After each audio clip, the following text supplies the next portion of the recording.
नमस्कार शेतकरी मित्रांनो. पीक विम्याच्या संदर्भात अतिशय दिलासादायक अपडेट म्हणजे 12,14,00,000 रुपयांचा पीक विमा तुमच्या खात्यावर जमा होणार आहे. पण ते पैसे कुठे भेटणार आहेत, कोणत्या महसूल मंडळात व कुठल्या जिल्ह्यांमध्ये ह्याचं वाटप होणार आहे, ह्याच्याबद्दल तुम्हाला सविस्तर अपडेट मी व्हिडिओच्या मार्फत सांगणार आहे. तर ह्याच्यामध्ये 12,14,00,000 रुपयांचा पीक विमा, त्याचबरोबर 15,365 शेतकरी याच्यासाठी पात्र असणार आहेत. त्याच्या संदर्भाची सगळी माहिती जी काय आहे तुम्हाला 5 मिनिटाच्या आत व्हिडिओमध्ये मी सांगून टाकतो. तर व्हिडिओला शेवटपर्यंत काळजीपूर्वक नक्की बघा. ह्याच्यामध्ये मी तालुके, महसूल मंडळं व कोणत्या पिकासाठी किती पैसे भेटणार आहेत याच्या संबंधित सगळी अपडेट तुम्हाला सांगतोय. तर व्हिडिओला काळजीपूर्वक नक्की बघा. आणि त्या अगोदर जर चॅनलवर नवीन असाल तर माझं नाव आहे सम्राट आणि स्वागत आहे तुमचं शेतकरी सम्राट यूट्यूब चॅनलवरती. चॅनलला अद्यापही लाईक, सबस्क्राईब व शेअर केलं नसेल तेही करून घ्या व माझ्या डाव्या साईडला जे काही बेलायकनचं बटन आहे त्याला देखील दाबा, म्हणजे तुम्हाला पीक विमा व शेतीच्या इतर योजनांसंबंधित सर्वात लवकर अपडेट तुमच्या मोबाईलपर्यंत पोहोचून जाईल. तर चला वेळ वाया न घालवता आपण व्हिडिओला सुरुवात करूया. तुम्ही देखील व्हिडिओला चॅनलची माहिती जर महत्त्वाची वाटत असल्यास इतर शेतकरी बांधवांपर्यंत चॅनलला पोहोचवण्याचं सहकार्य करा. तर चला आपण व्हिडिओला सुरुवात करूया. सुरुवात आपण वर्धा जिल्ह्यापासून करू. बघा, वर्धा जिल्ह्यामध्ये पीक विमा योजनेअंतर्गत खरीप हंगाम ह्याच्यामध्ये कापूस, तूर, सोयाबीन व इतर पिकासाठी 62,664 शेतकरी हे पात्र ठरलेले आहेत. ह्याच्यामध्ये बॅड न्यूज एक अशी आहे की वर्धा जिल्ह्यामध्ये कारंजा व आष्टी तालुक्यात प्रत्येकी 2, वर्धा तालुक्यात 1 अशा 5 मंडळात सोयाबीन पिकाकरिता पीक विमा हा लागू झालेला नाही आहे. ह्याच्यामध्ये उर्वरित 13 मंडळांची नुकसान भरपाई परिगणना अद्याप सुरू आहे. हे तुम्हाला सांगितले कुठले तालुके आहेत, ह्यांना पैसे अद्याप भेटणार नाही आहेत कारण तुम्हाला पीक विमाच मंजूर झालेला नाही. ह्याच्या व्यतिरिक्त त्याच्यामध्ये बघा, सोयाबीन पिकाचे नुकसान झालेल्या 15,365 शेतकऱ्यांना 12,14,00,000 रुपयाचा पीक विमा जिल्ह्यामध्ये मंजूर झालेला आहे. ह्याच्यामध्ये कापूस पिकाकरिता 29,782 शेतकरी, त्याच्यानंतर तूर पिकाकरिता 8,533 शेतकरी, सोयाबीन पिकाकरिता 24,182 व इतर 167 असे टोटल 62,664 शेतकरी या योजनेअंतर्गत पात्र ठरलेले आहेत.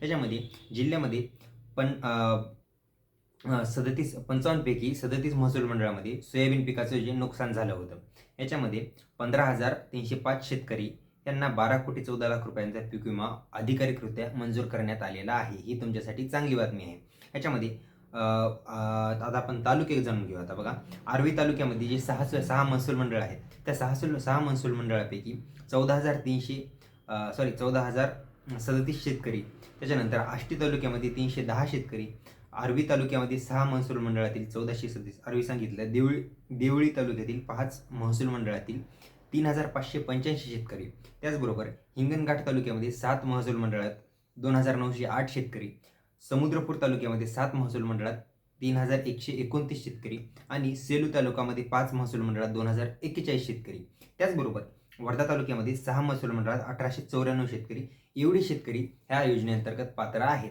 तर ह्याच्यानुसार तुम्हाला रक्कम भेटणार आहे. 12,14,00,000 रुपयाची रक्कम ही एकंदरीत तुमच्यासाठी मंजूर झालेली आहे. ह्याच्या व्यतिरिक्त काही शेतकरी म्हणत होते की यवतमाळ जिल्ह्याकरिता विदर्भासाठी काय अपडेट आहे का, कारण यवतमाळ जिल्ह्याचा कुठेच उल्लेख होत नाही आहे, कुणीच पैसे भेटत नाही ना, त्यांचा सुपडा साफ केल्यासारखं सरकारने केलेलं आहे. तर ह्याच्यामध्ये बरेचसे शेतकरी, तुम्ही यूट्यूबला सर्च देखील करत असाल की यवतमाळ जिल्ह्याचा पीक विमा कधी भेटणार आहे. तर बघा, यवतमाळ जिल्ह्यासंबंधित तुम्हाला जर कोणी अपडेट देत असेल की आता भेटणार, उद्या भेटणार, परवा भेटणार, ह्याच्याबाबत ऑफिशियली कुठल्याही प्रकारचं गव्हर्नमेंटने काही निर्धारण करण्यात आलेलं नाही. तुम्हाला क्लिअरली सांगतो, यवतमाळ जिल्ह्यासाठी सध्या कुठल्याही प्रकारची अपडेट नाही. सध्या फक्त रक्कम अपडेट होत आहेत, ज्यांचं अवेटेड आहे त्यांचं कॅल्क्युलेशन दाखवत आहे, कुणाची रक्कम अद्यापही 0 दाखवत आहे, बस. ह्याच्या पलीकडे कुठल्याही प्रकारची अपडेट नाही आहे.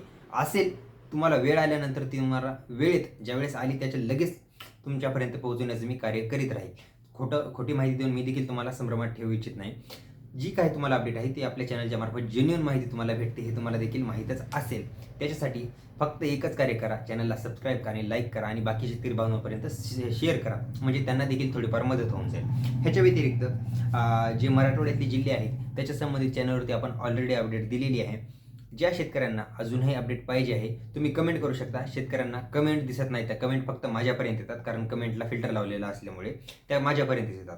कारण खरी माहिती देऊन सुद्धा काही लोक यूट्यूबरला शिवीगाळ करण्याचं काम करतात, ह्याच्यामुळे हे पाऊल उचलावं लागतं.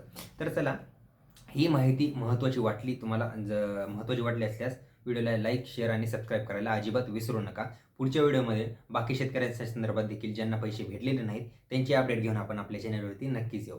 तर चला, अशीच महत्त्वाची माहिती घेऊन आपण भेटूया पुढच्या व्हिडिओमध्ये. तोपर्यंत नमस्कार.